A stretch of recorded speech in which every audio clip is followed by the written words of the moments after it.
हाँ जी मोहसिन, वो हजरत इधर जी ही हैं, सर। अगर उनसे आप बात करना चाहें तो मैं करा सकता हूँ हाँ आपकी, ले मगर आप आओ अपनी ले पहले आओ। बात करें। चलें, हाँ वो मेरा ये हमें पॉइंट था। हमें लगता है थोड़े से शायद कहीं होमोफोब है हमारे भाई। हाँ।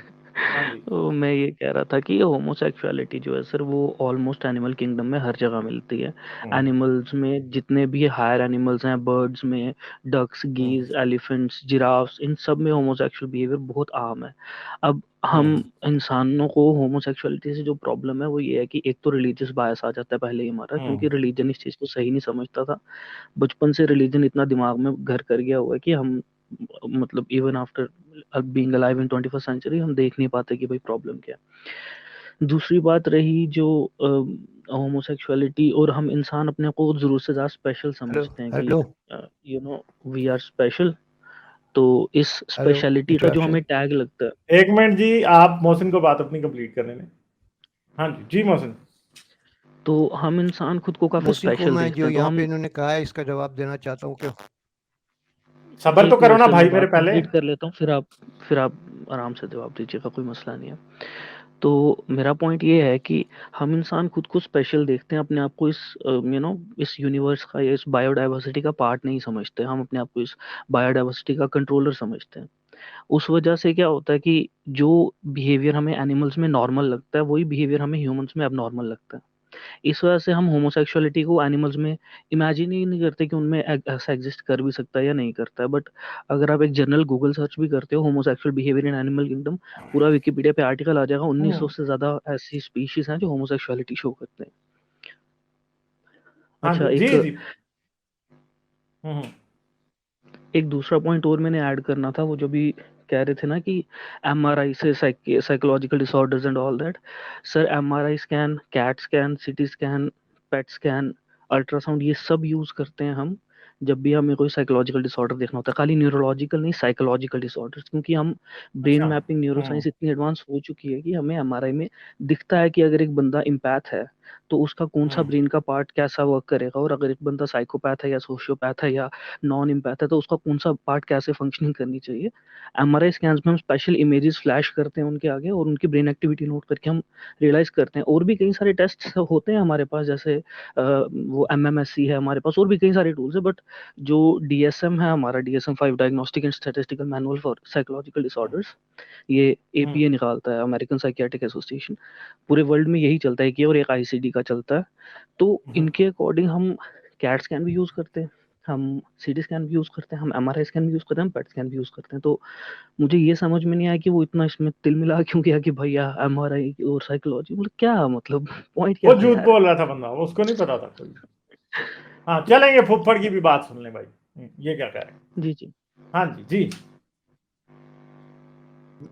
जी मैं ये कह रहा हूँ कि मैं आपको दिखाऊंगा multi dimensional MRI showing differences in the brains of homosexuals and heterosexual. There is a similarity between heterosexual male brain and the female brain, जो नॉर्मल फीमेल होती। मैं सब आपको दिखाऊंगा। आप कह रहे हैं आप कहाँ से पढ़ाए, नहीं पहले नहीं आप देखें तो सर, सही, उसके नहीं नहीं बाद आप नहीं, बात करें लिसन भाई। लिसन, अरे लिसन, मैं आपकी बात से एक एग्री मिनट कर रहा हूँ। मोहसिन, आप कह रहे देयर हैं इज अरे मेरे भाई सर, मैं लिसन। आपकी बात से एग्री कर रहा हूँ कि there is a biological component of homosexual behaviour. जो होमोसेक्सुअल ब्रेन है ऑफ अ मेल और जो एक हेट्रोसेक्सुअल पर्सन का जो ब्रेन है, दोनों में डिफरेंस है। मैं आपकी बात से डिनाई नहीं कर रहा, हमें दिखेगा वो एमआरआई में, you are right. My point is कि it is purely natural, it is क्यों नॉट अ होता है? डिजीज। सवाल ये क्यों होता है? सर व्हाई कई इट इज सारे ऐसे डिफरेंट? नो, क्यों नहीं है? ब्रेन ओ, मैं बता ओ रहा हूँ। यार बात सुनो। अल्जाइमर डिजीज में तो यार आप ब्रेन इतने चेंज होते हैं, फ्रस्ट्रेटेड क्यों हो रहे हो वो फुफड़, आप फ्रस्ट्रेटेड क्यों हो रहे एबनॉर्मेलिटी हो नहीं भाई। है। आप इतने फ्रस्ट्रेटेड क्यों हो रहे हो। इसलिए कि आप मुझे निकाल देते हैं, आप सही बात सुनते ही नहीं है। आप नहीं साइंटिफिक नहीं आपकी बात सर, आप आवाज ही बोले नहीं मैं आ सुन रही रहा तो तैयार हूँ। ही आपसे नहीं अब है। क्या बात करें हम, अभी भी अरे आपको, आप आप सुन बोलिए नहीं रहे हो सर, हम बात। सुन रहे हैं फुफड़ जी, आप बोलिए, हम सुन रहे हैं। और सेकेंडली बात यह है कि आप आए हो ऐसे गुस्से में जैसे पता नहीं क्या हो गया। जो पहले आपसे शख्स आया था जिसने मुझे होमोसेक्सुअलिटी पे बात की और नहीं, साइकोलॉजी वाली साइड पे गया, तो मैंने उसको क्या कहा। आपके कान बहरे थे उस टाइम। मैंने उसे कहा कि भाई मैं इस फील्ड का एक्सपर्ट नहीं हूं। बस आप तो पता नहीं ऐसे जैसे कोई पहले की को आपको भाई मुझसे कोई मेरे, मैं दुश्मनी है जो गुस्से में निकालने के लिए नहीं हूँ। आगे हो। सुने सुने, नहीं नहीं नहीं, एक मिनट भाई, अब सुन लो ध्यान से। आपको गुस्सा पता नहीं किस अरे बात का सुने चढ़ा है, यार, मुझे नहीं मैं पता। गुस्से में नहीं हूँ। आप अरे यार गुस्से में ही गालिब हो मुझे भाई, गुस्सा आपकी नहीं, आवाज से पता चल रहा है यार। ओ यार आप आए मुझे हो, आपने गुस्सा नहीं हमले शुरू आता, कर दिए सीधे सीधे। उस भाई को मैंने ओ साफ नहीं कहा गुस्सा था नहीं कि है मैं, यार। यार एक मिनट यार, उस भाई को जो मैंने कहा था, आपने बात सुनी थी या नहीं? सुनी थी या नहीं सुनी थी? जी मैंने सुनी थी, इसी की फिर तो तो मैं फिर आया हूँ। आपने आके मेरे ऊपर हमले क्यों शुरू किए, अरे जब यार मैंने आप, पहले कह दिया कि मैं फील्ड का एक्सपर्ट नहीं हूं, मुझे नहीं पता। आपसे नहीं कहा था, उस बंदे से कहा था। मगर आपको पता नहीं मुझसे क्या कोई पर्सनल बुगज था कि आपने आके मुझे फिर भी कहना था कि जी आपको नहीं पता, जब मैंने खुद मान लिया कि मुझे नहीं पता। तो फिर तो आपको कोई पर्सनल प्रॉब्लम ही है, तो नहीं इसीलिए मैंने आपको नहीं, आके मुझे फिर वो बात बावर करा रहे हो ना, जब मैंने पहले ही कह दिया कि मुझे नहीं नहीं पता। गालिब, तो फिर मैंने नहीं कहा कि आपको नहीं पता भाई, आपने कहा कि आप कहाँ से पढ़ाए हो। मैंने आपसे ये कहा कि मैं आपको साइंटिफिकली दिखाऊंगा, मैं दिखाऊंगा आपको, अभी आप मुझे जो है ना वो शेयर करेंगे तो सब चीज़ें मल्टी डायमेंशनल सेकेंडली स्ट्रक्चर्स मुझे ये बताएं कि जो आप ब्रेन को होमोफोबिक क्यों हैं? इसलिए मैं होमोफोबिक यार साइंटिफिकल बात करूंगा, उसमें नहीं नहीं, बीमारियां आप होती हैं होमोफोबिक एड्स मुझे होती लग है। रहे हैं, ऐसे लग रहा है कि आपको कोई प्रॉब्लम है। अरे गालिब यार भाई एक नहीं पॉइंट में ऐड होमोफोबिक, करूंगा, मुझे फुफड़ जी कोई एक एक इतराज मेरा नहीं है, मेरा कोई पॉइंट दो मेरा आदमी या पॉइंट चार सुनिए। आदमी एक इंटीमेशन में रहे, अरे I have no objection on that, और उनको रहना चाहिए अगर रहना चाहते हैं, लेकिन चलें उनको ठीक है, सही बात बात आपकी भी क्लियर बतानी होगी। चाहिए हर आदमी को। तो उस सर तरह से देखो आप चले ना, आपका ऐसे नहीं होता। और ना मुझे गुस्सा है आपके ऊपर भाई, मैं इसलिए जल्दी जल्दी बोल रहा हूँ क्योंकि आप मुझे निकाल देते हैं, सुनते ही नहीं, सीधी सी बात ये मैंने है। आपको किधर निकाला अदरवाइज आई एम भाई? नॉट आपकी एंग्री विद आवाज ही यू। नहीं, आपको मेरी आवाज ही नहीं जा रही थी, तो मैं फिर जिसको मुझे मेरी आवाज ना जा रही हो, मैं उसको इसलिए निकालता हूं ताकि वो दोबारा से आए तो उसकी प्रोटेक्शन का प्रॉब्लम सॉल्व। मैं हम हर बंदे के साथ करता हूं, या आपके चले साथ नहीं छोड़े भाई, करता। चलिए मैं आप गुस्सा आ गए नहीं ना हूँ, वापस, बहरहाल आप स्टूडियो खाली ये था, क्या सोच प्रॉब्लम ले। थी? हाँ जी। अच्छा ठीक, थैंक यू थैंक यू। तो आप शेयर करेंगे, देखेंगे, मैं दिखाऊं आपको। नहीं, मैं स्क्रीन हर बंदे की शेयर नहीं करता, ये आपको बात पता है ना। आप अपनी अच्छा जुबान में बता तो रहे मैं हैं तो ऐसे ही ठीक है, बता मैं देता हूँ, देखूंगा। चले ठीक है हाँ। मैं बता देता हूँ कि मिड लाइन सेरिब्रल स्ट्रक्चर्स जो होते हैं वो उसमें चेंजेस आती हैं होमोसेक्सुअल में, specially in amygdala, thalamus and hypothalamus. और इसके अलावा एक सेरिब्रल कॉर्टेक्स का होता है क्यूनियस और प्री क्यूनियस, उनमें चेंजेस आती है। अच्छा ये सब चेंजेस, कहीं पे थिनिंग होती है इनमें होमोसेक्सुअल्स में, कहीं थिकनिंग होती है।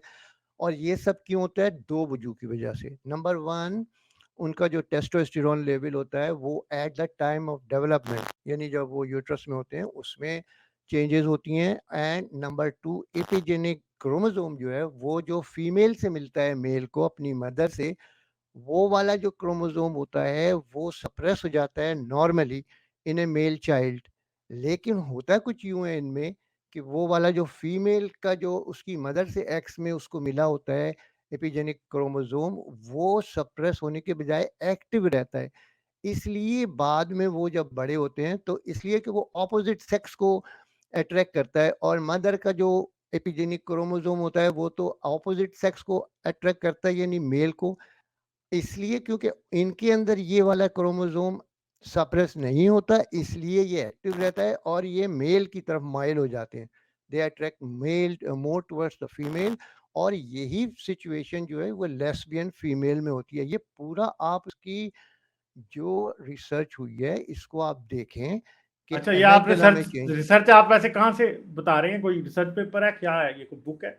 हाँ ये रिसर्च पेपर है मुख्तलिफ 2018 के, ये आप देखिएगा। मैं देखूंगा कि सर ये मैं कौन सा बताता रिसर्च हूँ पेपर है, ये क्योंकि मैंने एक्चुअली बहुत में सुना। अ, मैं बताता हूँ, ये मिखाइल वॉन्टिनोव करके एक रिसर्चर थे, उनकी रिसर्च है ये, ब्रेन स्ट्रक्चर चेंजेस एसोसिएटेड हाँ विद सेक्सुअल हाँ ओरिएंटेशन। हाँ। इसके अंदर हमने नहीं मैं, वीबिया में एक होता है वॉक्सल बेस्ड मॉर्फोमेट्री, उस टेस्ट में हमने ग्रे मैटर वॉल्यूम्स और बाकी चीज़ों का जो ये सर बात कर रहे हैं ना, mid line structures and all, इनकी बात हम्म। बिल्कुल दुरुस्त है कि जो हाँ। हमारे ब्रेन मॉर्फोलॉजी है, ब्रेन स्ट्रक्चर है, उसके अंदर डिफरेंसेस आ जाते हैं जिसकी वजह से हमारी सेक्सुअल ओरिएंटेशन में काफ़ी ज़्यादा डिफरेंसेस आते हैं। और सही बोल रहे हैं, जो thalamus and all that amygdala का जितना भी रोल है, दैट इज ट्रू। जो हमारे सेक्सुअल फैटिश होते हैं लोगों के, जैसे कुछ को फुट फैटिश होता है, कुछ को यू नो डिफरेंट टाइप के फैटिशेस होते हैं, उसका भी डायरेक्ट लिंक इसी चीज से है। ये बात इसमें कोई डिनाइंग नहीं है कि ब्रेन स्ट्रक्चर्स में डिफरेंस आता है, उसी की वजह से हमारा सारे का सारा बिहेवियर इन्फ्लुएंस होता है। तो अब वो सेक्सुअल बिहेवियर हो, नॉन सेक्सुअल बिहेवियर हो, वो होमोसेक्सुअल हो, हेटेरोसेक्सुअल हो, हमारा जितना भी बिहेवियर है उसका डायरेक्ट लिंक ब्रेन से ही है।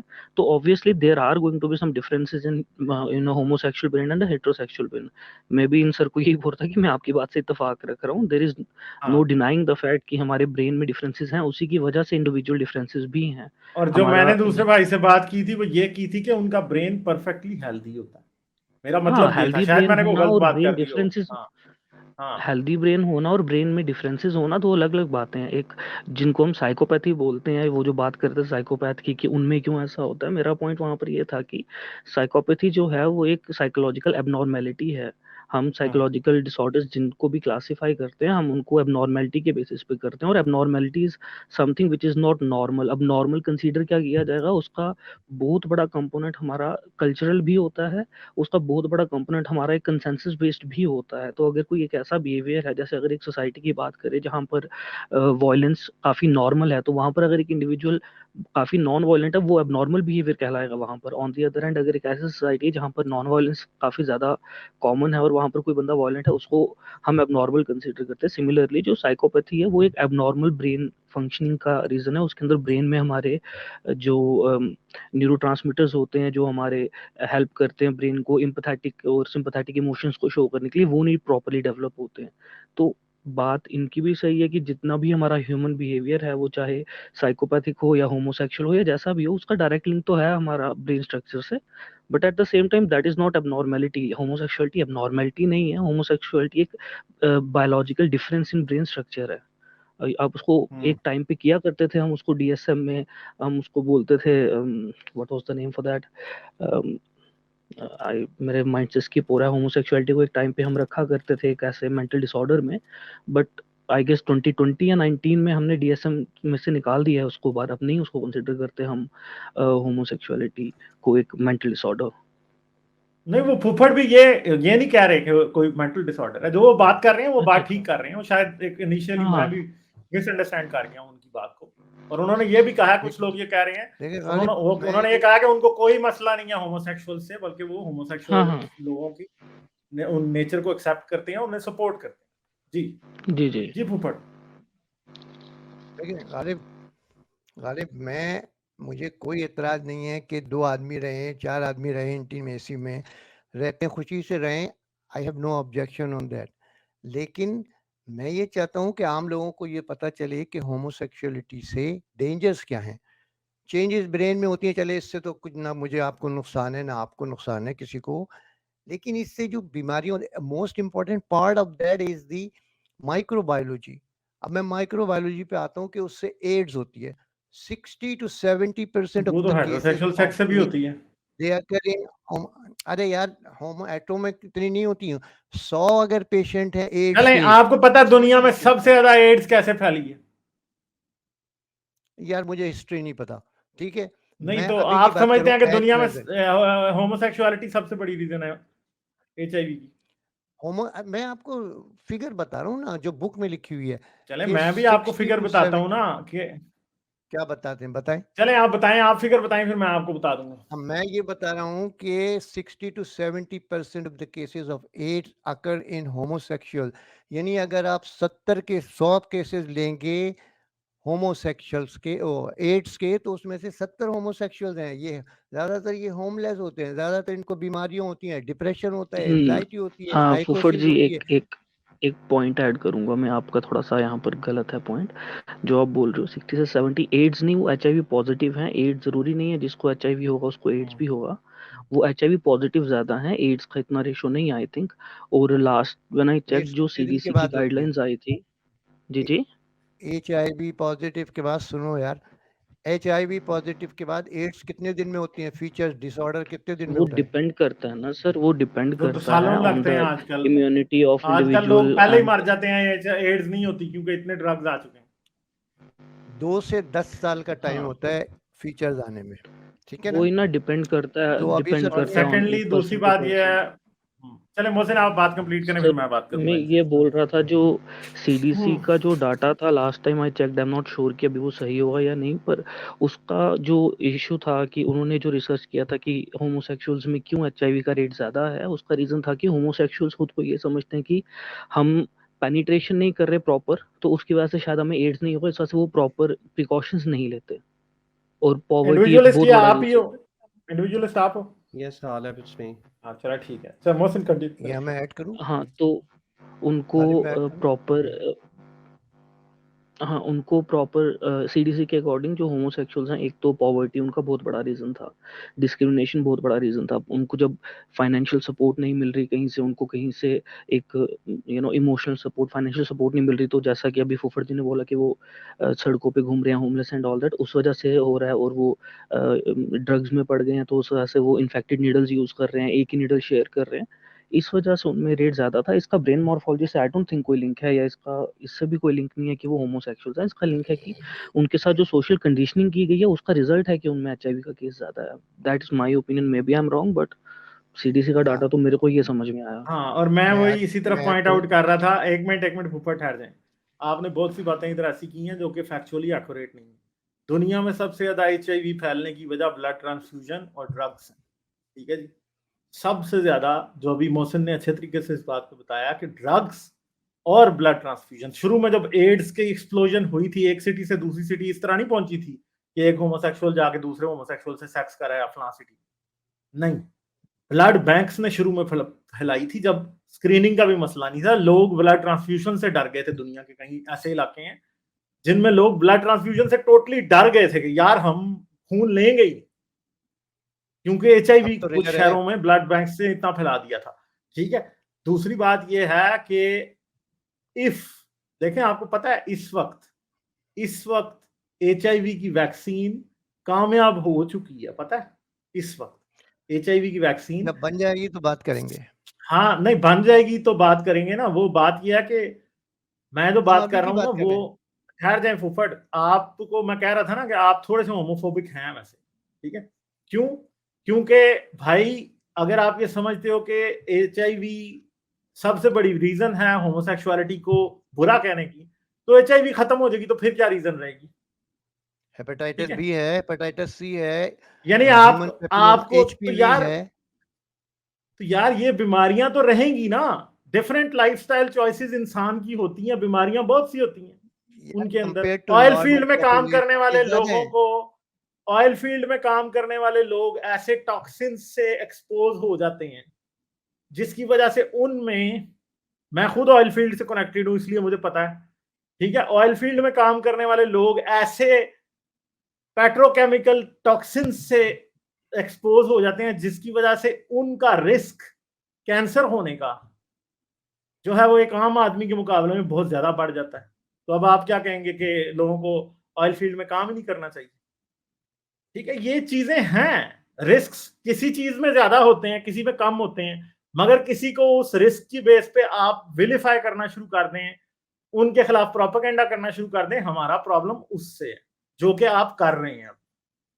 ठीक है, समझ गए? असूल ये है कि आप क्या कर रहे हैं एक खास माइनॉरिटी से जिससे पहले ही बहुत ज्यादा नफरत है। और आपने ये कहा कि एचआईवी को एड्स बनने में कितना टाइम लगता है। मैंने एक बात की थी कि आजकल ऐसे भी पेशेंट्स हैं जो एचआईवी पॉजिटिव हो जाते हैं और पहले मर जाते हैं किसी और बीमारी से, एड्स उनको नहीं बनती। क्यों? क्योंकि आजकल ड्रग्स इतनी जबरदस्त आ गई हैं, पोटेंट, कि वो एड्स वाली सिचुएशन को डेकेड्स तक रोक सकती हैं अब। और आज से 10 साल बाद उससे भी ज्यादा होगा, और 10 साल बाद या 15 साल बाद तक मुझे नहीं लगता कि 2050 में HIV is going to be an illness anymore. और हेपेटाइटिस बी की आपने बात की, हेपेटाइटिस बी की भी वैक्सीन आ गई है अब। mRNA जो वैक्सीन आ रही है ना, ये इस तरह के वायरल इंफेक्शंस को बड़े बुरे तरीके से पछाड़ेंगी। तो इस बेस के ऊपर होमोसेक्सुअलिटी को बुरा कहने की जो बेसिस है वो भी अब खत्म होने वाली है। ठीक है, हाँ होमोसेक्सुअल्स को रिस्क एचआईवी का ज्यादा है, but this does not mean कि हम उनसे उनके ह्यूमन फ्रीडम का जो है वो छीनने के पीछे पड़ जाएं। वो नहीं हम कर सकते। गालिब, मैं बुरा नहीं कह रहा और मैं उनकी ह्यूमन फ्रीडम को खत्म करने का भी कायल नहीं हूँ, ठीक है, उनकी मगर आप एक कोवर्ट तरीके से ये बता रहे हैं कि ये एक डेंजरस बिहेवियर है, जो कि हाँ, ये डेंजर्स आपको बताने होंगे यार। सबको, ये हर आदमी को। ये डेंजरस तो बिहेवियर सर उसको कहते डेंजरस हैं तो गाड़ी चलाना भी है। हाँ जी, गाड़ी में डेंजरस भी तो बिहेवियर एक्सीडेंट होता है। डेंजरस बिहेवियर उसको कहते हैं जिसमें आपके पास चॉइस होती है। होमोसेक्सुअल्स के पास चॉइस नहीं होती, आप खुद ये बात कर चुके हैं अभी थोड़ी देर पहले। तो फिर आप कैसे इसे कह नहीं, सकते हैं कि dangerous देखिए behavior? होमोसेक्सुअल के पास चॉइस नहीं होती, इस पे जरा मैं आप तबसरा करता हूँ। होमोसेक्सुअल में डिप्रेशन होता है, एंजाइटी होती है, साइकोलॉजिकल डिसऑर्डर होते यार हैं। मैं खुद उनको डिप्रेशन का वो पेशेंट सुन रह रहा हूँ, के आप मुझे यार ओ नहीं ना। भाई आप मेरी बात तो सुने ना, आप बात नहीं सुनते। देखें बात ये कि उनको डिप्रेशन होता है तो आप उसका इलाज करते यार हैं, आप हाँ रेड ये हेयरिंग्स बीमारी है। फेंकते हैं ना। नहीं आप सुनो सही, आप डिप्रेशन का उनके इलाज करने पे तैयार हैं, उनके होमोसेक्सुअलिटी का इलाज करने पे तैयार नहीं है, ये बात मेरी समझ में नहीं आती। क्योंकि सर डिप्रेशन है होमोसेक्सुअलिटी एक डिसऑर्डर नहीं है, यही तो डिप्रेशन मसला है ना डिसऑर्डर आपका। है, इलाज डिसऑर्डर का सर किया ये जाता तो है। एंड देखें, आप जो ये बोल तो रहे हो एक सर, एक मिनट सर, आप जो बोल रहे हो कि मोहसिन एक होमोसेक्सुअल्स में मिनट डिप्रेशन होता है एंड ऑल दैट, डिप्रेशन का उनमें होने का रीजन जो है वो है उनका जो उनको सोशली ऑस्ट्राइज किया जाता है, उनको किसी से मिलने नहीं दिया जाता, जो सोशल स्टिग्मा हमारा हो रखा है ना होमोसेक्सुअल्स को लेके, उस वजह से उनमें डिप्रेशन हो रहा है। जो होमोसेक्सुअल्स अमेरिका में रह रहे हैं उनको तो नहीं हो रहा है यार डिप्रेशन, वहां तो जो 9 to 5 जॉब करते हैं उनको डिप्रेशन हो रहा है, वो बर्नआउट से मर रहे हैं। हमारे इधर तो साउथ एशियन ये जो कंट्रीज में स्टडीज है ये मैं आपको कहाँ की बता रहा हूँ, ये अमेरिका की तो बता रहा हूँ, ये डिप्रेशन वगैरह होता तो है। आप सर ये काफी कोई उसका आउटडेटेड रीजन आउटडेटेड भी तो स्टडीज स्टडीज बता पता को रहा है हूँ। ना। अपने पॉइंट का बेसिस आप बना रहे हैं। चलें। उनकी रिसर्च जी उनकी मोहसिन, आप बात रिसर्च जो आप कंप्लीट करें, फिर स्टडीज हम की बात सब्सटेंशिया कर, निगरा की तरफ चलते हैं। ठीक है सर। तो उनका जो आप दूसरी बोल बात, रहे हो कि हाँ भाई उनमें डिप्रेशन ज़्यादा है, उनका डिप्रेशन होने का रीज़न जो है वो सबसे मेजर ये है कि वो अपने आप को किसी सोशल ग्रुप के साथ अपने आप को अलाइन नहीं कर पाते। उनको एक सेंस ऑफ सेपरेशन, एंजाइटी और ये सब उनको इसी वजह से है, क्योंकि कल्चर उनको एक्सेप्ट नहीं कर रहा था। अभी और आहिस्ता आहिस्ता दूसरी बात देखिएगा यह है कि जैसे यहाँ जैसे पे सोसाइटी। मोहसिन की बात जो है वो एक्सपर्ट की बात है, क्योंकि he is a practising psychologist. ठीक है, हाँ ठीक है सर। Substantia nigra sir. जी गालिब, कैसे हैं आप? मैं ठीक सर, आपने? और पैनल में सभी लोगों को good day, good evening. Good good morning. Evening sir. जी, तो गालिब मैं आपकी स्ट्रीम अभी देख रहा था, इंटरेस्टिंग डिस्कशन हो रही है। थोड़े से 2 सेंट्स हैं, आई थिंक आपने सब पैनल में सारे लोगों ने डिस्कस कर ही लिया है इस टॉपिक को, और हमने कई बार इस टॉपिक को अपना डिस्कशन में लेकर आए हैं। तो सबसे पहले ये बात है कि जहां तक ताल्लुक है इसका, वो पहले भी जो एक सो कॉल्ड साइकोलॉजिस्ट आए थे, चले हम उन पे शक नहीं करते, वो ये कह रहे थे कि जो साइकाइट्रिक डिसऑर्डर्स हैं या साइकोलॉजिकल इलनेसेस हैं, वो उनके इमेजिंग फुटप्रिंट्स नहीं होते। तो I think Mohsen of course is more qualified because he is a practicing psychologist, but of course जो जहां तक इमेजिंग फुटप्रिंट्स का ताल्लुक है, आपके पास जितनी मल्टी मोडालिटी, आपके पास मल्टी मोडल MRI है, आपके पास पेट स्कैन्स हैं, आपके पास सो मच सो कुछ डिफ्यूजन वेटेड इमेजिंग की भी जो मोडालिटीज हैं, उनके अंदर आपके जो साइकाइट्रिक डिसऑर्डर्स हैं उनके इमेजिंग फुटप्रिंट्स आते हैं। अगर ह्यूमन ऑब्जर्वर्स को नजर नहीं आते तो एआई और डीप लर्निंग और मशीन लर्निंग से ने इनकी डिस्कवरी को, डिफरेंसेस की डिस्कवरी को काफी एक्सेलरेट किया है। तो उसके बड़े जो एल्गोरिदम्स और नए नए एल्गोरिदम्स आ रहे हैं। ऑफ कोर्स मोहसिन ने जिक्र किया जो वॉक्सल बेस्ड मॉर्फोलॉजी है, वो एक डिटर्मिनिस्टिक एक प्रोग्रामेटिक, समझे क्या कहते हैं, एल्गोरिथमिक तरीका है वॉक्सल्स की शेप के या कलेक्शन ऑफ वॉक्सल्स की शेप के एनालिसिस के लिए। तो बहुत सारे वो पुराने जमाने के भी डिटर्मिनिस्टिक एल्गोरिथम्स भी हैं, और अब मशीन लर्निंग और डीप लर्निंग के थ्रू भी ये सारी चीजें हमारे सामने आ रही हैं। अच्छा, ये तो हो गया जनरल साइकाइट्रिक डिसऑर्डर्स के कॉन्टेक्स्ट में बात। जहां तक होमोसेक्सुअलिटी का ताल्लुक है, तो उसकी जो लीडिंग अंडरस्टैंडिंग है वो हम पहले कई दफा डिस्कस कर चुके हैं कि जेस्टेशन पीरियड के दौरान जो हार्मोनल वेरिएशंस हैं, उससे वो हाईली कोरिलेटेड है सेक्सुअल ओरिएंटेशन। फिर ऑब्वियसली जहां तक जीन्स के एक्सप्रेशन का ताल्लुक है, हम कई दफा एपिजेनेटिक्स को बीच में लेकर आते हैं, तो there are epigenetic factors as well जो कि आपके और रेगुलेटरी जीनोमिक्स के अंदर जो कि इफेक्ट करते हैं। तो ये और अब आप आ जाए इमेजिंग फुटप्रिंट्स, क्या सेक्सुअल ओरिएंटेशन के कुछ ब्रेन इमेजिंग फुटप्रिंट्स हैं कि नहीं?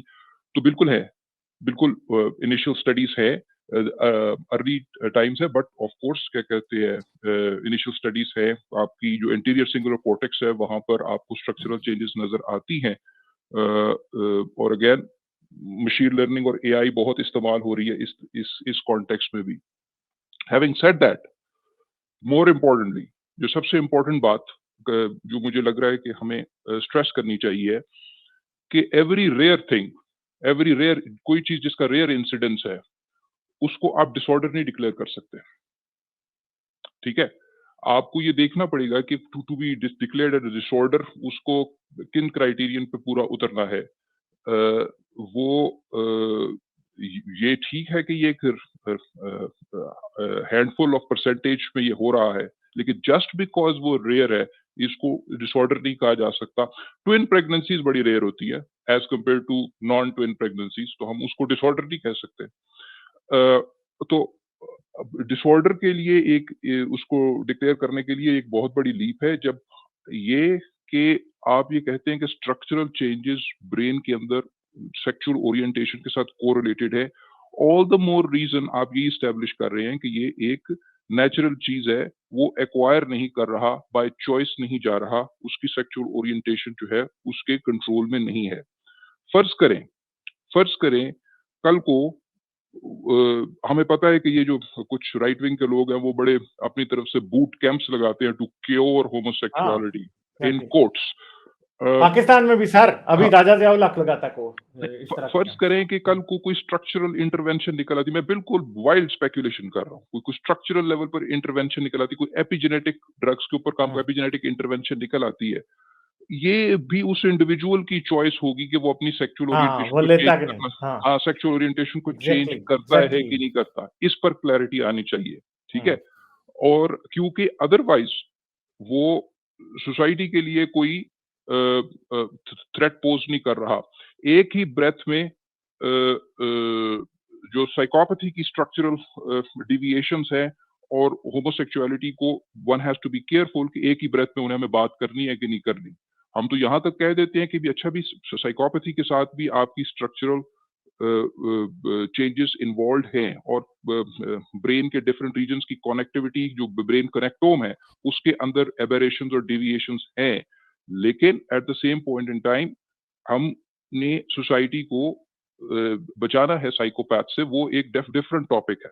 ठीक है, जब आप ये कह दें किसी चीज में कि जी कोई नेचुरल उसकी अंडरपिनिंग्स हैं, वो चाहे स्ट्रक्चरल हैं, वो कनेक्टोमिक है, ब्रेन के डिफरेंट रीजन्स की कनेक्शंस या फंक्शनल है, या वो क्या कहते हैं एपिजेनेटिक है, आया उस पर इंटरवीन करना है कि नहीं करना, दैट्स ए सेपरेट क्वेश्चन। उसको डिसऑर्डर डिक्लेयर करना है कि नहीं करना, दैट्स अ सेपरेट क्वेश्चन।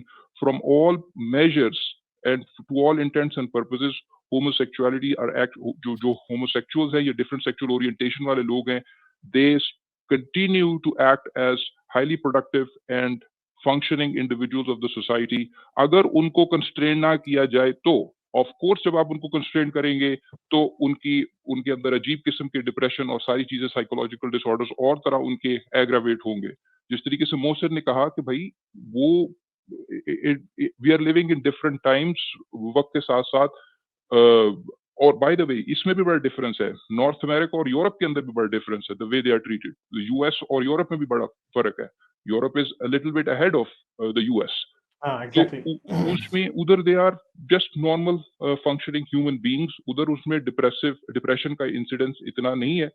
तो ये कि वो जो कंफाउंडिंग वेरिएबल्स हैं उनकी बेसिस पर एक जजमेंट पास करना, उससे एहतियात करनी चाहिए। बाकी as far as the science is concerned, उनके डेफिनेटली होमोसेक्सुअलिटी के इमेजिंग फुटप्रिंट्स हैं, स्ट्रक्चरल चेंजेस हैं, ये बातें दुरुस्त है, लेकिन उसको डिसऑर्डर डिक्लेयर करना जो है वो मेरे ख्याल से अनवारंटेड है। चलें ठीक है फुप्पड़, आपने कोई बात करनी है एंड पे तो 2 मिनट में कर दीजिए, मैं आगे जा रहा हूँ बस। जी सब्सटेंशियल निगरा साहब, वो आपने, मैं मानता हूँ ये अभी फिलहाल तो डिसऑर्डर नहीं है, लेकिन आप ये बताएं कि जो अल्जाइमर है उसमें भी ब्रेन चेंजेस होती हैं और होमोसेक्सुअल में भी ब्रेन चेंजेस होती हैं और वो अपना एमएस मल्टीपल स्क्लेरोसिस में भी होती हैं और दूसरे ब्रेन डिसऑर्डर में, तो उनको डिसऑर्डर क्यों कहते हैं और इनको क्यों नहीं? क्योंकि वो भी बहुत रेयर होता है अल्जाइमर डिजीज, तो अगर आप ह्यूमन पॉपुलेशन के हिसाब से लगाएं तो 0.% में आएगी।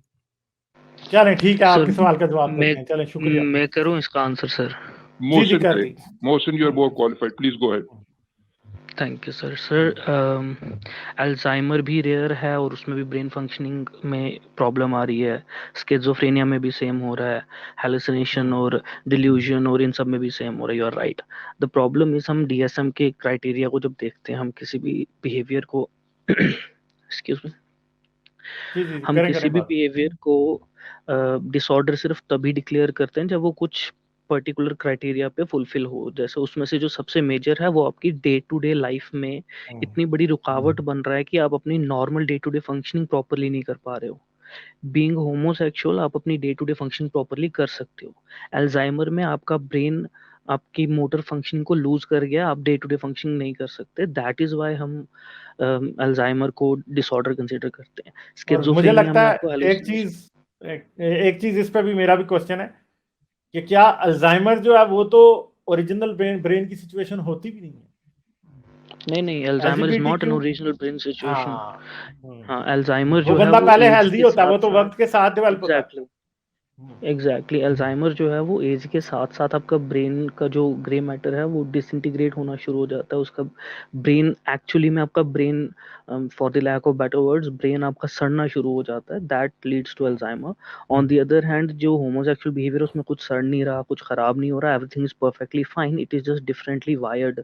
उसका स्ट्रक्चरिंग थोड़ा सा डिफरेंस है, बट जस्ट बिकॉज जैसे अभी सब्सटेंशन ने आपको जो समझाने की ट्राई की थी वो यही थी कि although they are different, but आप आगे से बोल रहे हो कि उसको हम डिजीज क्यों नहीं कंसिडर कर रहे, डिसऑर्डर इसलिए नहीं कंसिडर कर रहे उसको हम बिकॉज वो आपकी डे टू डे लाइफ की फंक्शनिंग में प्रॉब्लम क्रिएट नहीं कर रहा। सबसे मेजर जो क्राइटेरिया किसी भी साइकोलॉजिकल डिसऑर्डर का होता है वो यही होता है कि वो आपकी डे टू डे लाइफ में इतना इम्पैक्ट करता है कि आप डे टू डे लाइफ की फंक्शनिंग प्रॉपरली नहीं कर सकते। फॉर एग्जाम्पल, आप सबको पता होगा ओसीडी एक काफ़ी फेमस हमारे मतलब एक साइकोलॉजिकल डिसऑर्डर है। ओसीडी के बारे में काफ़ी बातें होती रहती हैं। अगर एक इंडिविजुअल है जिसको ऑब्सेशन है of doing some behaviour, for example मेरे को ऑब्सेशन है मैं अपनी दाढ़ी को ना से बालों को घुमाते रहता हूँ, it is not affecting me, it is not impacting my day to day work, it is not impacting my job, it is not impacting my driving skills, my eating skills, anything, तो it is not an obsession. अगर मैं इतना ज़्यादा obsess हो जाऊंगा इससे कि मैं हर टाइम ये करता रहूँ कि ड्राइव करते हुए हाथ मेरा बेड पे जा रहा है और मेरा एक्सीडेंट हो सकता है उससे,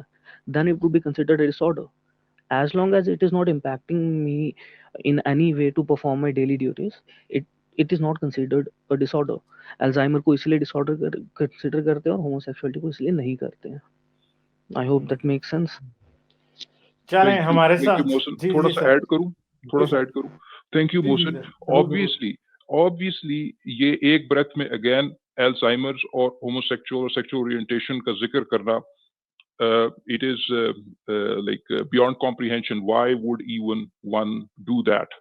Because Alzheimer's का जो symptoms की profile है, dementia से लेकर आपकी जो जिस तरह मोहसिन ने कहा activities of daily living में जिस तरह से वो interfere करता है, और यानी आपको अपने जो आपके प्यारों के आपको शक्लें चेहरे याद नहीं रहते, नाम याद नहीं रहते डिमेंशिया के थ्रू। आप बाथरूम में जाते हैं, आप वो टैप ऑन कर देते हैं, आपको ऑफ करना याद नहीं रहता। How can you even compare कि जिस तरीके से एक्टिविटीज ऑफ डेली लिविंग में अल्जाइमर्स और डिमेंशिया जो है इंटरफियर करता है, नंबर 1। नंबर 2, और ये सिर्फ बाकियों को इन्फ्लुएंस नहीं कर रहा, नॉर्मली जब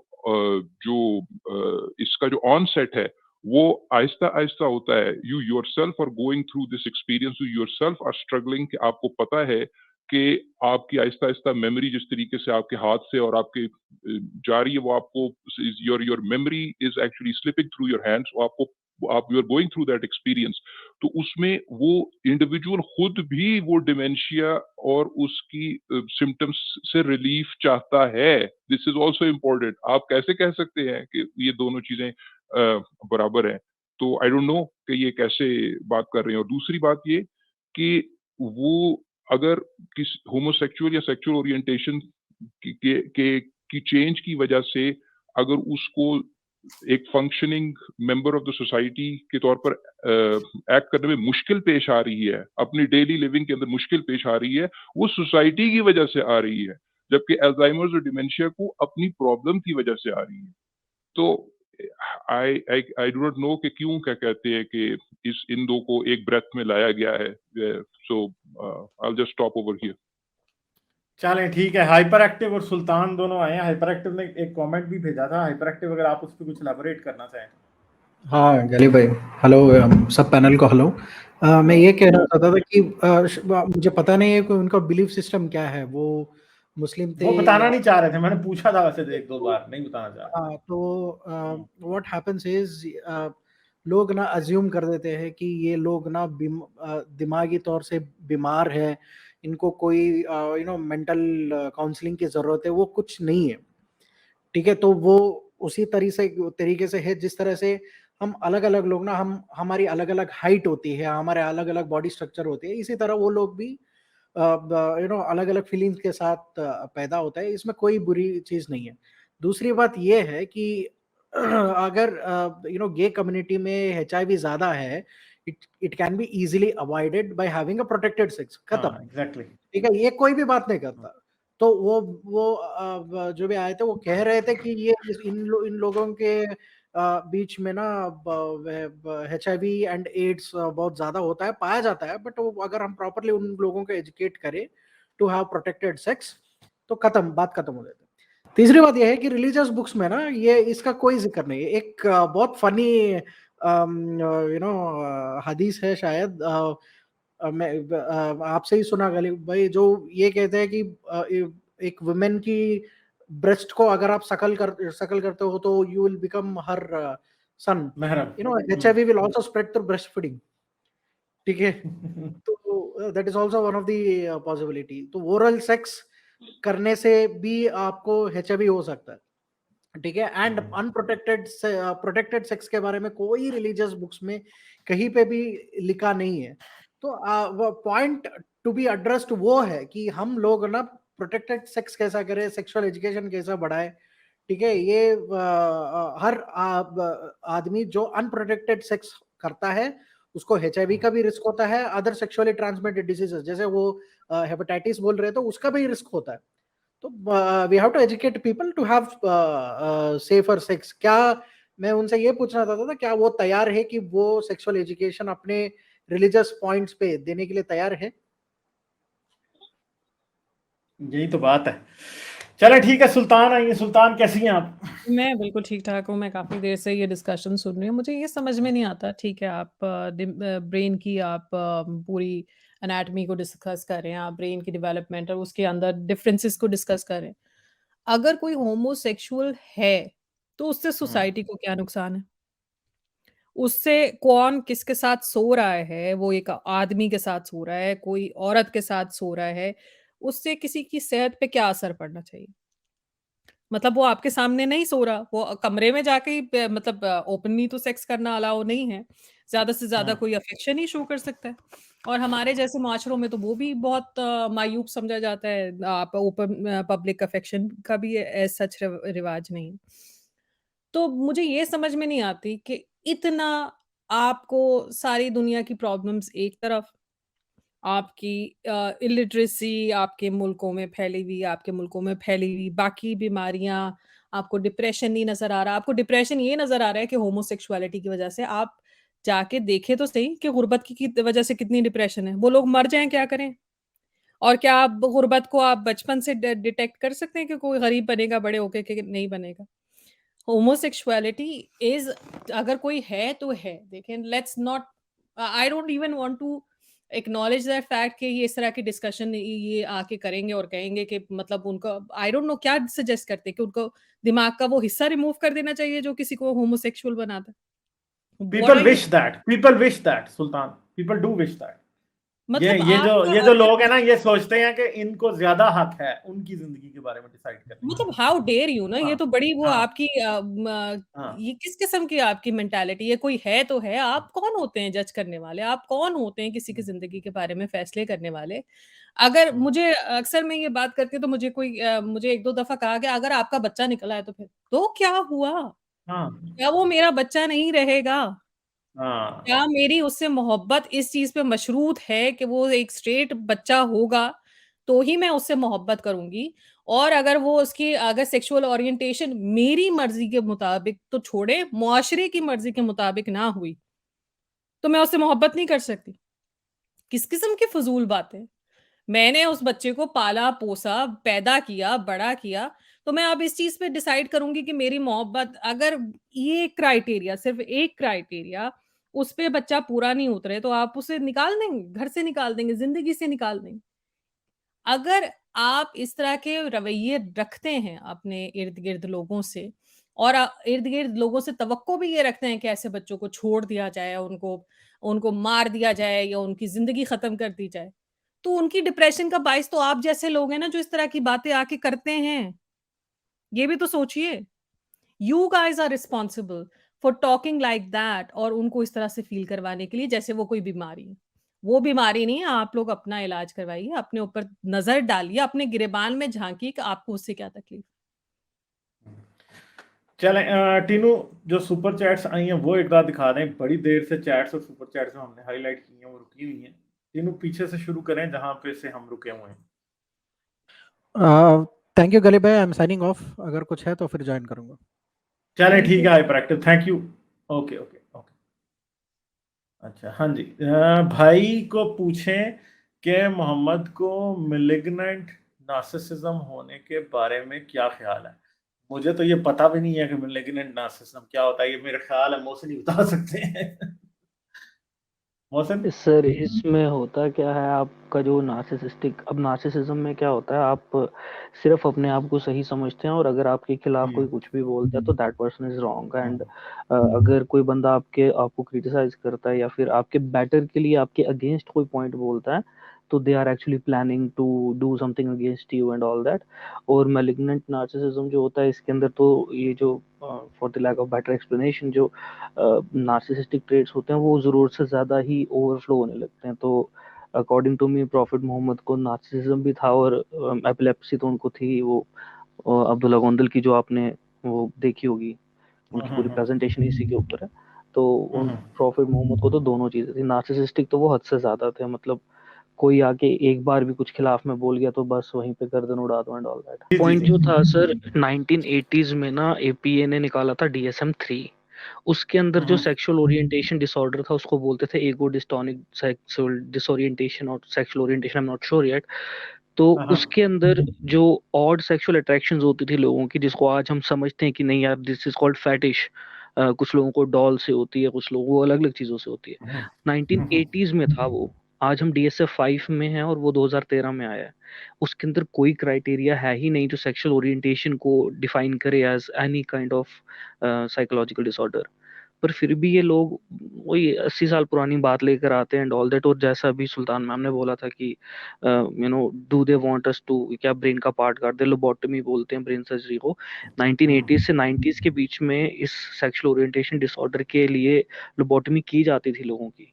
तभी वो अच्छा। इतने ज्यादा सुसाइडल हुआ करते थे। वो लोग सामने इसीलिए नहीं आते थे। अब यूरोप इतना प्रोग्रेसिव इसमें इसीलिए है क्योंकि यूरोप में साइकोलॉजी काफी जल्दी डेवलप हुई थी, ओरिजिनेटी वहीं से हुई थी। तो वहां पर स्टार्टिंग में सेक्सुअल ओरिएंटेशन को डिसऑर्डर नहीं समझा जाता, पर जब DSM-5 आया तो उसके सॉरी DSM-3 आया तो उसके अकॉर्डिंग जो वियर्ड सेक्सुअल ओरिएंटेशंस होती थी उनको भी एक ईगो डिस्टोनिक सेक्सुअल ओरिएंटेशन की कैटेगरी में डाला गया। तो अब जो लोग होमोसेक्सुअल्स होते थे उनको हम मेंटल असाइलम भेजना शुरू कर गए और उस टाइम पे हमें नहीं मालूम था इतना कि भाई एक्चुअली में कैसे फंक्शनिंग होती है। तो उस टाइम पे लोबोटमी की जाती थी, इलेक्ट्रोशॉक थेरेपी बोलते हैं वो दी जाती थी, चिल्ड वाटर में 2-2 3-3 घंटे के लिए बिठा के रख देना एंड ऑल दैट। उस टाइम पे ये किया जाता था। इसी वजह से सोशली जो लोग होमोसेक्सुअल थे वो सामने ही नहीं आते थे। फिर ये तो फिर आफ्टर 21st सेंचुरी में आके हम लोगों को रियलाइज हुआ कि भैया ऐसा कुछ नहीं है। तो 2013 में आके हमने DSM-5 जब आया तो उसको हमने डी कैटेगराइज करा इस साइकोलॉजिकल डिसऑर्डर को जो सेक्सुअल ओरिएंटेशन का था। तो ये कहना कि सेक्सुअल ओरिएंटेशन जो है वो किसी भी टाइप की अगर आपकी है तो वो एक डिसऑर्डर है, ऐसा कुछ नहीं है। इट इज जस्ट हमारा ब्रेन अलग अलग वे में वायर्ड होता है, जिस वजह से हम अलग अलग चीजों को लेकर सेक्सुअली एक्साइटेड फील करते हैं। It has nothing to do with anything else. That's it, I will take the leave now. चले मोहसिन, बहुत शुक्रिया, आपने सॉरी, वैल्यूबल मोहसिन इनपुट से एक छोटी सी बात कर लूं बिकॉज ही इज अ जी साइकोलॉजिस्ट। जी जी जी सर। मोहसिन, ये आपने देखे कितनी इंपॉर्टेंट बात की तरफ इशारा किया है कि सबसे ज्यादा इंपॉर्टेंट बात समझने की है कि भी DSM is always subject to revisions. हर वक्त जो है एग्जैक्टली वो रिवीजन आती रहती है। आपको बेहतर स्टेटिस्टिक्स पता होंगी कि आफ्टर हाउ मेनी इयर्स उसके ऊपर उसमें सिग्निफिकेंट अपडेट्स आती है।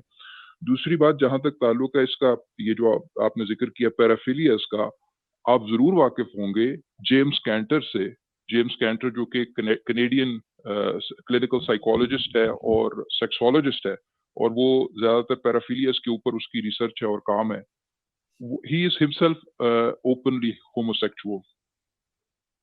ठीक है, तो एग्जैक्टली मेरे ख्याल से जो लोग डिमोनाइज करते हैं होमोसेक्सुअलिटी को, probably उनको they can go and seek some treatment from a clinical psychologist who is himself homosexual। थोड़ी सी पक्की है। एग्जैक्टली चले ठीक है, चलें, सही है मोहसिन, ठीक है। जी सर, मैं यूट्यूब पे जा रहा हूँ, ठीक है। चले ठीक है मोहसिन, प्लेजर, आते रहा करो यार, आप इतना, you are a very good addition, ठीक है। Thank you sir. हाँ, मुझे पता है आप ओके बिजी सर। होते हो, बट इफ इट्स पॉसिबल आ जाएगा, ठीक है। ओके जी okay, sir, bye. Okay. Doctor strange की तरफ। Hello hello. हाय गालिब। हाँ जी, हाय हाँ, हाय, कैसी हैं आप? मैं बिल्कुल ठीक हूँ। जी जी एक्चुअली मेरा बिल्कुल इरादा नहीं था, बट देन वो somebody was talking about gays and HIV की उन्होंने बात की, तो थोड़ी सी मैं बात करना चाहती हूँ इस बारे में। जी जी अ, जरूर। पहले तो मुझे ये कहना था कि मैं पहले भी आपके चैनल पे ये एक दफा कह चुकी हूँ, मुझे लगता है शायद इसको बार बार रिपीट करना पड़ेगा। जी जी, करना पड़ेगा। हाँ, को रिलेशन जो होता है वो कॉजेलिटी को प्रूव नहीं करता, कॉजेलिटी को डिफाइन नहीं करता, कॉजेलिटी से इसका कोई रिलेशनशिप नहीं है। कुछ लोग जो मुझे लगता है कि पेपर पढ़ भी लेते हैं या बुक्स पढ़ भी लेते हैं, उन्हें ना अंदाजा नहीं होता कि इस बात का मकसद क्या है और ये बात क्यों लिखी हुई है। तो इससे मैं एक एग्जांपल देना चाहती हूँ। जैसे अब आप एक बार में, पब में जाएंगे और वहां जाके आप लंग कैंसर और अल्कोहल स्मोकिंग के ऊपर रिसर्च कर लें, और वहां पे आप इजीली कोरिलेशन बना लेंगे लंग कैंसर का और अल्कोहल का। और पहले जमाने में लोग बिलीव भी करते थे कि अल्कोहलिज्म भी इन्वॉल्व है लंग कैंसर में। मगर जब आप इस कंफाउंडिंग वेरिएबल को, जो दोनों में कॉमन है, विच इज जो लोग स्मोकिंग ज्यादा करते हैं वो पब भी ज्यादा जाते हैं, वो शराब भी ज्यादा पीते हैं, इसको हटा देंगे बीच में से, तो आपको नजर आएगा कि लंग कैंसर जो है वो रिलेट करता है स्मोकिंग से, अल्कोहल से नहीं। इसी तरह से जो ये कह रहे हैं ना कि ये गेज में होता है ज्यादा, पहले तो मैं उन्हें ये बात एक छोटी सी कहना चाहती हूँ कि प्लीज आप बुक्स का नया एडिशन पढ़ा करें। अगर आप बुक्स पढ़ भी रहे हैं तो जो भी हैं आप प्लीज नए एडिशन खरीदा करें, पुराने का कोई फायदा नहीं है। हर दफा नए एडिशन जब आए तो प्लीज खरीदा करें, उन्हें पढ़ा करें, पुराने एडिशन नहीं पढ़ा करें। दूसरा ये मुझे कहना था कि अब तो हम लोग इस तरीके से पढ़ते ही नहीं कि गेज में कौन सी बीमारी कॉमन है और कौन सी बीमारी जो है वो हेट्रोसेक्सुअल्स में कॉमन है, मतलब इस तरीके से हम नहीं पढ़ते चीजों को।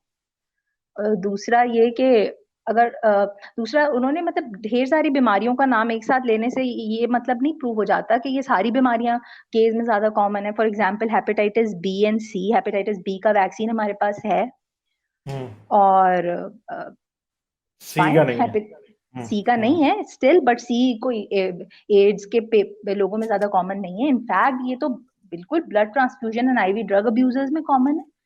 दूसरा एक और चीज भी हमें देखनी चाहिए कि ये देखा गया कि होमोसेक्सुअल्स में, स्पेशली गेज में, रिस्की सेक्सुअल बिहेवियर देखा जाता है। अब उसके ऊपर मेरे ख्याल से मौसिन ने बहुत अच्छी बात की थी, शायद की थी, राइट?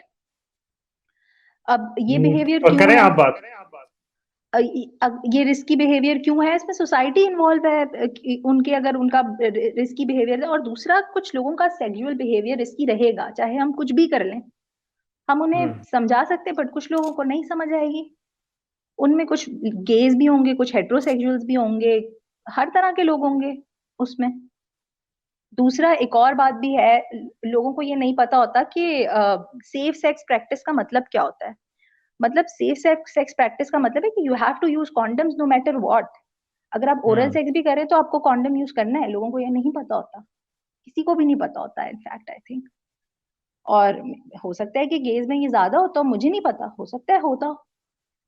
दूसरा ये कि HIV इन्फेक्ट होने का अब ये मतलब हरगिज भी नहीं होता कि हर किसी को एड्स डेवलप होगी। पहले ये होता था कि CD4 काउंट के साथ हम स्टार्ट करते थे ये ART, एंटी रिट्रोवायरल ड्रग्स। अब ऐसा नहीं होता। अब जो भी CD4 काउंट हो, CD4 काउंट ये होता है कि जो HIV का जो वायरस होता है ना, वो जाके डायरेक्ट हमारे T लिम्फोसाइट्स होते हैं, उनको जो हमारे लिम्फोसाइट्स की टाइप होती है T हेल्पर T लिम्फोसाइट्स ना, उधर जाके ये अटैक करता है, उन्हीं वायरस, वो वायरस जाके उसको अटैक करता है। तो वो वायरस का काउंट जैसे जैसे कम होता है ना, वैसे वैसे बीमारी बढ़ती है, प्रोग्रेस करती है। तो अगर पहले ये होता था कि एक सर्टेन काउंट पे ट्रीटमेंट स्टार्ट होता था, अब हर काउंट पे ट्रीटमेंट स्टार्ट होता है and it's actually they are living a really अच्छी लाइफ जी रहे हैं वो, ठीक है। तो ठीक है। और दूसरा ये कि आप ये भूल रहे हैं अभी, मतलब आई डोंट नो, हो सकता है वो इंडिया से हो, मैंने गौर नहीं किया, बट अभी सिंध में छोटे छोटे बच्चों को हो गई थी एड्स, वो तो हाँ गे नहीं थे। एग्जैक्टली, ड्रग्स की और वजह वो से। तो हाँ, वो गेस तो बच्चे पैदा करते नहीं है। अब एक वो certain unclean needles 90s, use कर रहे थे। Sorry, Unclean needles were being used in Sindh. एक हम्म। डॉक्टर थे, I think he was in Larkana और यस शिकारपुर, उस एरिया में थे, यस एंड ही वो वाज नॉट यूजिंग सेफ जो हाइजीनिक नीडल्स होते हैं, सेम रिपीट यूज हो रहा था, उसकी वजह से बच्चों और काफी लोगों में फैल गई थी। Now I think he is behind bars. अच्छा, यस मैं समझ रहा था यस कि यस शायद कोई ड्रग्स भी बच्चे लेते हैं ना, ये शायद उस नहीं नहीं, पॉपुलेशन छोटे बिल्कुल पैदा हुए हुए बच्चे थे, बिल्कुल छोटे छोटे बच्चे थे। और दूसरा ये कि 90s में एक फिनोमेना देखने में आया था कि वो बीवियां थी लोगों की जिनको एड्स हो जाती थी, उनके हस्बैंड बाहर से आते थे, उनको एड्स लगाते थे, उनका वो तो गे नहीं थी जिन्हें एड्स हो गई। ये अजीब सी बात है ये, बहुत ही और देखें, पहले कुछ कह देना उसके बाद ये कंप्लीटली होमोफोबिक बात है, कंप्लीटली। और अगर आई डोंट नो फिल्म देखने की आदत होगी या नहीं, बट डेलस बायर्स क्लब सब देखनी चाहिए लोगों को। देखी है, मैंने देखी, बहुत आला मूवी है, बहुत ही आला, बहुत प्यारी सबको मूवी है, देखना। एग्जैक्टली, हाँ। बहुत अच्छी है, सबको देखनी चाहिए, बहुत अच्छी फिल्म थी वो। दूसरा ये कि दूसरा मुझे ये बात करनी थी कि उन्होंने एक बीमारी का नाम लिया था विच वाज HPV, राइट? तो मुझे एक्चुअली मैं चाहती थी कि मैं HPV पे बात करूं, तो मैं HPV पे बात करती हूँ आज।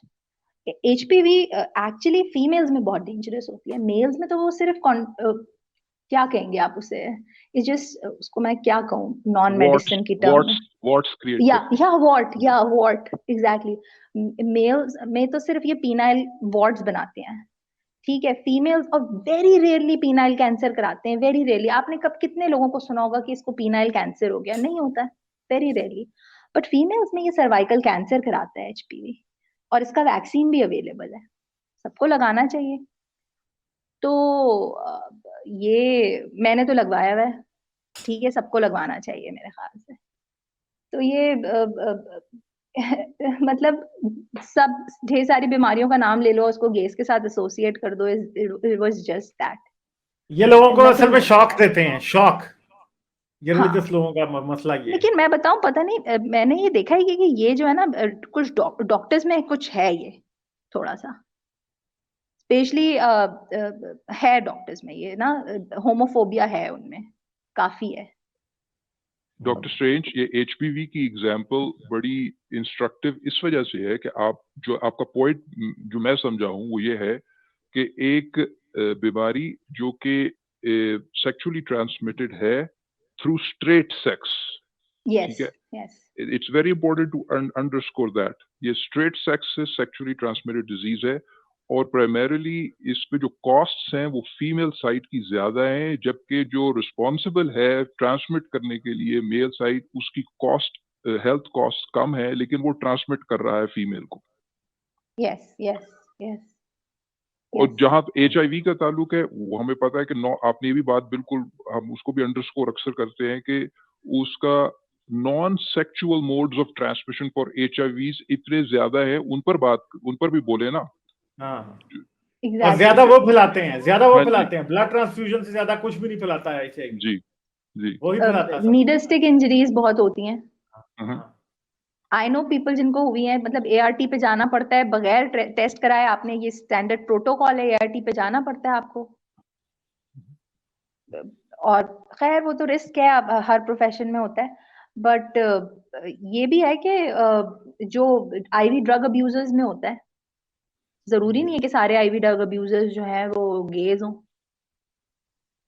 उनकी एग्जैक्टली सेक्सुअल वो आई ओरिएंटेशन थिंक कुछ भी हो सकती है। सबसे बड़ा ग्रुप जो है वो ये आईवी ड्रग अब्यूजर्स, इनसे बड़ा जी कोई भी नहीं। बिल्कुल सबसे बड़ा यही बिल्कुल बिल्कुल। एचआईवी में। चले डॉक्टर हाँ, दूसरा स्ट्रेंज ये कि जी जी दूसरा ये कि मुझे नहीं पता कि जहाँ सेक्सुअल एजुकेशन हो भी रही है वो पर्टिकुलरली गेस के लिए हो रही है या सिर्फ इसी तरीके से हो रही है कि जनरली सेक्स कैसे सेव होता है, because it could be different for them, who knows.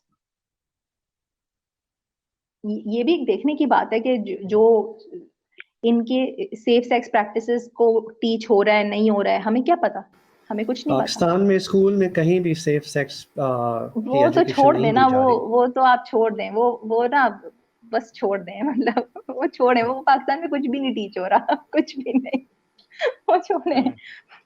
True. चले ठीक है डॉक्टर स्ट्रेंज, कोई और बात आप करेंगी? आई एम सॉरी, नहीं थैंक यू, बस इतनी असल में बात टाइम थी। बहुत अब कम रह गया, हम या ओवर टाइम में मुझे जा रहे बस हैं। इतनी बात करनी, चलो, थैंक ठीक यू है, चलो थैंक यू सो और काफी मच। लोग रहते हैं। चलो ठीक है, okay okay okay. Like, share और सब्सक्राइब करना मत भूलें। इसके साथ साथ आप मेरे चैनल को पेट्रियन पर सपोर्ट कर सकते हैं। पेट्रियन का लिंक वीडियो की डिस्क्रिप्शन में है।